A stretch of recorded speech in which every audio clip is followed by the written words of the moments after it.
This is So In Flow, a podcast to help you activate the power of creative flow in every part of your life, business, and of course, creative process. This podcast is produced in collaboration with Seahorse Bookstore, an independent bookstore with a mission to awaken the imagination. Order your books and stream your audiobooks through Seahorse.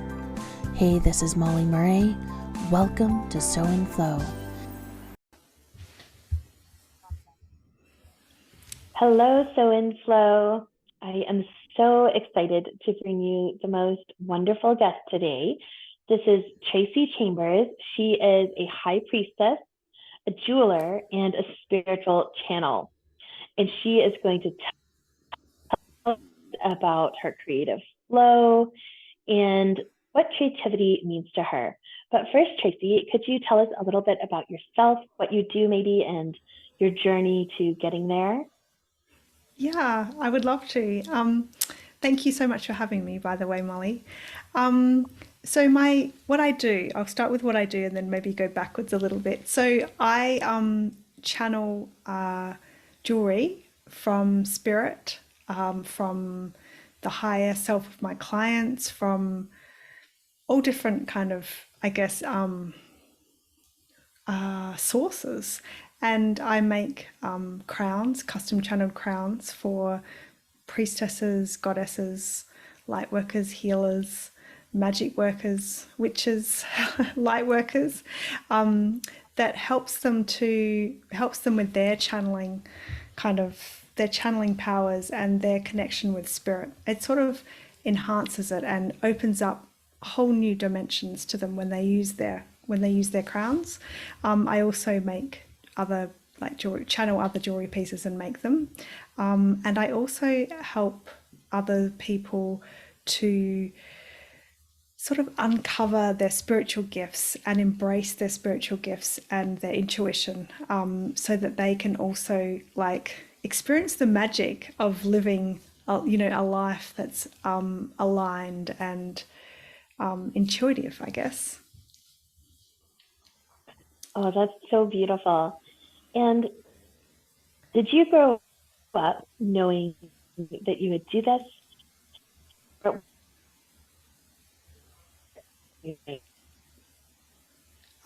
So I actually, sorry.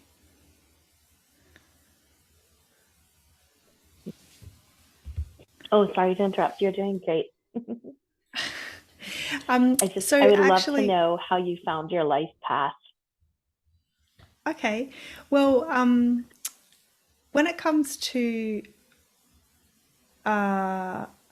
making crowns, I actually my dad used to make me crowns when I was a little girl. We lived in the desert for like 6 months of the year, in Australia, and we didn't have many toys or resources at all, but my dad used to make me these amazing crowns with fencing wire, which was pretty much just a ring of wire with a shape on the front.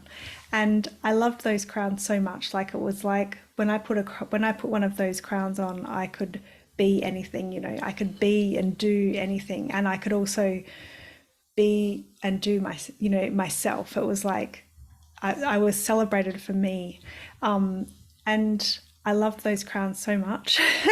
And when I finished high school, I studied jewelry design because I love accessories and I love jewelry. And I was always drawn to make like a headpiece or some kind of head adornment. But I didn't until a lot later.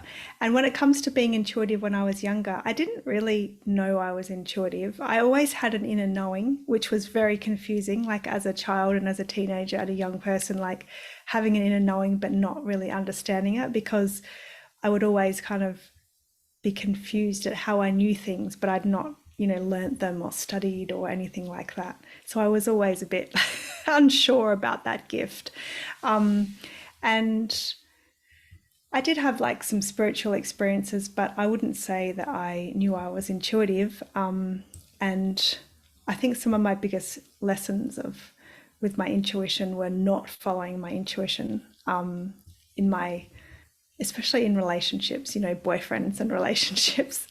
I can remember so many times when my intuition was like, Josie, do this, do that, don't do this, don't do that. And I was just, ignored it and, really didn't listen. And that led to, I guess, drama in the relationship or bad decisions.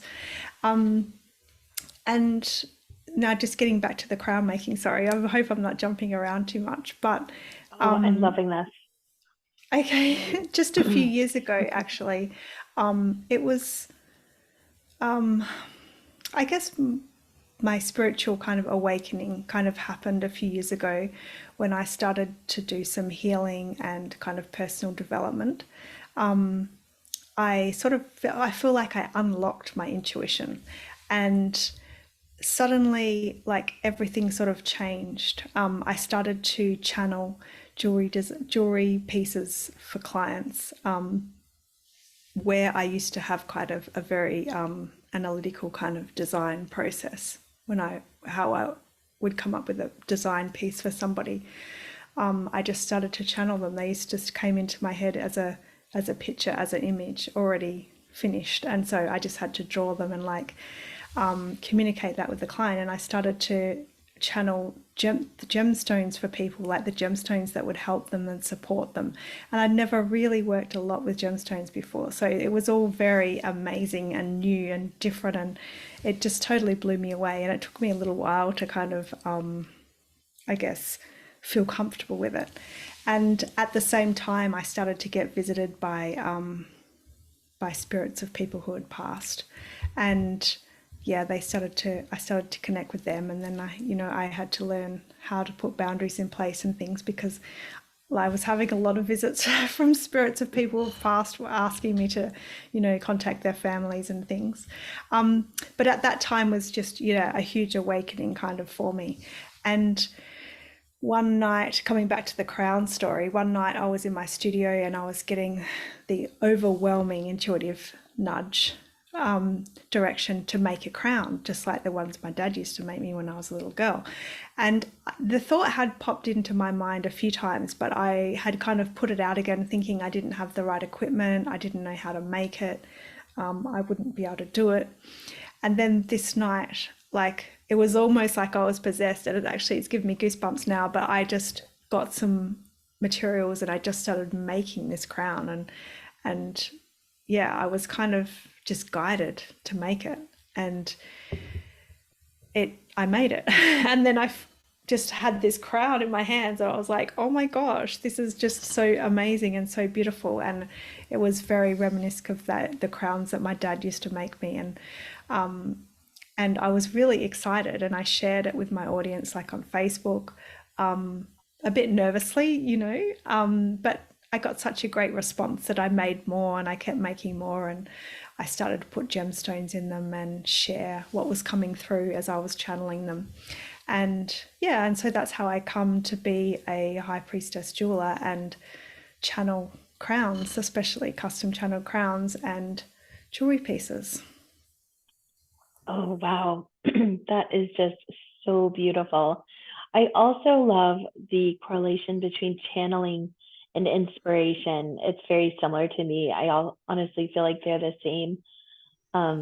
Sometimes I'll go out into the ocean and just stand there and feel the water moving around me, and that just opens up this channel to the divine. And then sometimes I've had full books form in my head. Could you tell me, I know that you are a wild swimmer too. Could you tell me a little bit about that, what that does for you? Oh yeah, well, just going to the beach, I've always had a strong connection with the beach, and just being at the beach, just, I don't know, it connects me, it lifts me, it just raises my vibration. But swimming in the ocean, I was having these beautiful, I have these beautiful moments when I'm swimming in the ocean, where I do go into a connection, and I connect with the ocean and the place that I'm at, and I channel messages and guidance.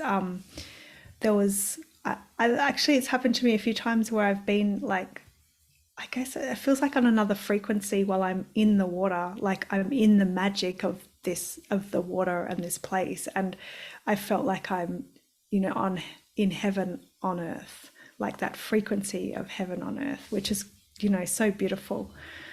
But yeah, it's a magical feeling to be in the water, in the ocean. That's absolutely divine. Um, I am wondering, a lot of people believe that inspiration is something that comes from inside you, from your higher self. A lot of people think it's from outside of you, from the divine. What would you say about that? What's your belief? That's an interesting question. I think it can be both because, I mean, we're all connected. So saying that it comes from inside is the same as saying it comes from nature or from something that's outside you because we're all connected. That's how I feel. Mm-hmm. So I feel like I definitely get inspired by being in nature, but I also get inspired by seeing things and images on online, images of beautiful things or beautiful places. So yeah, I'm not sure if that answers your question. I think it can come from both, but it's all the same. Absolutely. Absolutely. I love that. It's so true that people often put a divide where there shouldn't be, that they want to feel like there's a difference, but actually it's just all flowing. Yeah, yeah, exactly. And what we see outside is a reflection of what's inside anyway. So yeah, it's the same. Hmm. Now, could you tell us what creative flow feels like for you? Yeah, well, I guess I did mention it before when I was making that crown that night. It felt like I was, did I say possessed? I'm not sure, but it Hmm. feels like something is kind of acting through me, and I'm just like the conduit or the physical the physical thing that puts these things together, if that makes sense. Like it's just like a flow that goes through me, like an energy that just goes through me. Oh, that's so beautiful. And what is your favorite way to become in flow? Do you actively seek this out, or is it just something that overtakes you? Um, that's an interesting question as well. I think I'm usually guided to it by my intuition. Um, I'm guided to the space or the place or to become in flow. So if I'm thinking about when I'm making a piece of jewelry or a crown, I definitely connect with the energy of the crown while I'm making it. And then it just kind of feels like, yeah, it's hard to explain actually. It just feels like I'm just doing the work of God, I guess. That sounds funny. It's so And beautiful. yeah, so uh, I'm guided to do it by my intuition, but also, I know that on this day I'm going to go and make a crown, sort of thing. So I guess it's a bit of both. Yeah, and I'm trying to think if there's other situations where I am in flow without really knowing it. I guess there is, especially when I'm writing as well. Yeah, Hmm. that feels like I'm in creative flow when I'm channeling, something and I'm just writing it. Oh, that's beautiful. Now, I feel like there are two kinds of flow. There's that beautiful ecstasy of creative flow that you've been describing, and there's also flow in your life. And could you tell me a little bit about how you find flow in your life? Yeah, well, I find like I go a bit up and down with flow in my life. I think, sometimes I do get caught up in the busyness of being a mom, having kids, and the washing and the cooking and the cleaning and all of that stuff. Mhm. And I feel like it's very easy sometimes to go out of that flow when you start to I guess it's just connecting it when you start to remember the programming, I think. But when you can kind of let go of the programming and just follow your heart, in everything that you do, like what you have for breakfast or when you get up and your thoughts in the morning, and when you allow yourself, I think actually allowing yourself joy in the moments, like allowing yourself to follow your joy is the best way to kind of get in flow in your life, because we sort of, I think we're programmed to struggle and have suffer. And it's not really necessary. If you follow joy, or if you even just getting up, if you find joy in making your bed, making it all beautiful, or if you find joy in what you're going to have for breakfast and eating that delicious food, like I feel like that is like the flow that you can have in your life. Oh, I absolutely love that. Well, I'd like to ask you, you mentioned the energy that you develop, like energy is so important for flow, and it's also so important for creativity. Like creativity is a form of energy. Could you tell, like, what would be your first advice for people if they are trying to create this energy to get into flow? I think it comes back to like joy, seeking joy, like finding something that lights you up so much that you just can't wait to do it. And then once you're doing it, like to feel into the joy of it. And then I feel like you just get carried along after that. It's like that puts you in that kind of the right energy for that flow to kind of take you away. Does that make sense? Oh, I absolutely adore it. Absolutely. Could you tell our listeners how to find you and maybe about your programs that you're running right now? Yeah, sure. So you can find me on Facebook. I'm Trace, just my personal page is Traci Chambers, Traci Chambers. That's probably the best way to find me. I do have a website, tracichambers.com. I run a program called the Channeling Queen, which is a 6-month program to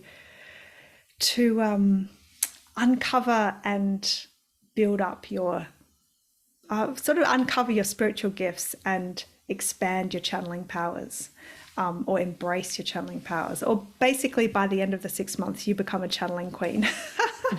And it's so fun and I love it. And, the women who've been through it have, totally changed, how they do things and what they do in their life. And I also make custom channeled crowns and jewelry pieces. So that's how you can find me. Oh, that's fantastic. Well, thank you so much, Traci, for coming on So in Flow today. I'm sure our listeners are going to look you up and see your gorgeous pieces, because that they will love them as much as I do. They always speak out and just shine like yourself. Like, this is so beautiful, and I'm so thankful that you shared your energy with us today. Oh, thank you so much, Molly. It's been lovely to chat with you. Yeah, you take care.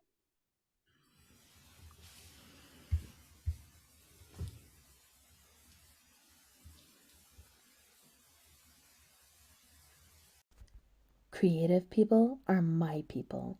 When creative people create the visions on their hearts, they change the world in wonderful ways, and the world is a better place. That's the world I want to live in. I'm here to help creative people bring their visions to reality and to thrive in every way. So I'd love to give you an invitation to work with me to create the magic of flow in your life.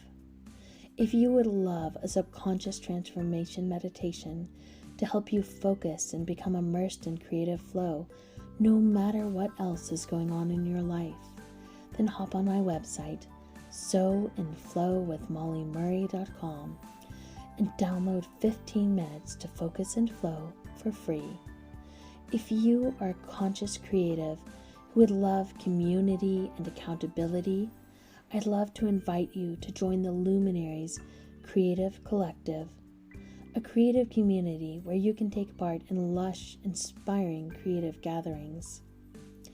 If you are a conscious creative and would love to becoming an intentional and thriving creative leader, I invite you to apply to become a luminary through the Luminaries Creative Collective course for thriving creatives. This 6-module course uses my exclusive Muse method to guide you to heal the wounds and shift the patterns to go from creative dabbler to creative powerhouse, from creative rebel to creative trailblazer, and from striving creative to thriving creative. Experience the magic of flow in every part of your life. If you are a conscious creative who would love to experience support along your creative journey and to experience the power of flow in every area of your life and work, then reach out to me about my lush one-on-one creative mentorship packages. Let's bring your vision to reality together. This podcast is produced in collaboration with Seahorse Bookstore, the independent bookstore I own with my husband and son in North Ayrshire, Scotland. Order your books and stream your audiobooks through Seahorse. Support our beautiful community. Thank you so much for listening. Thank you for your time and your energy. And thank you for being a part of the Sew and Flow podcast community. I am so excited for you to create the visions on your heart. I'm so excited for you to create the impact you deserve. And I'm so excited for you to truly thrive as a creative. Together, we are changing the world in wonderful ways. And if this discussion piqued your interest, I hope you stay in tune for the next episode.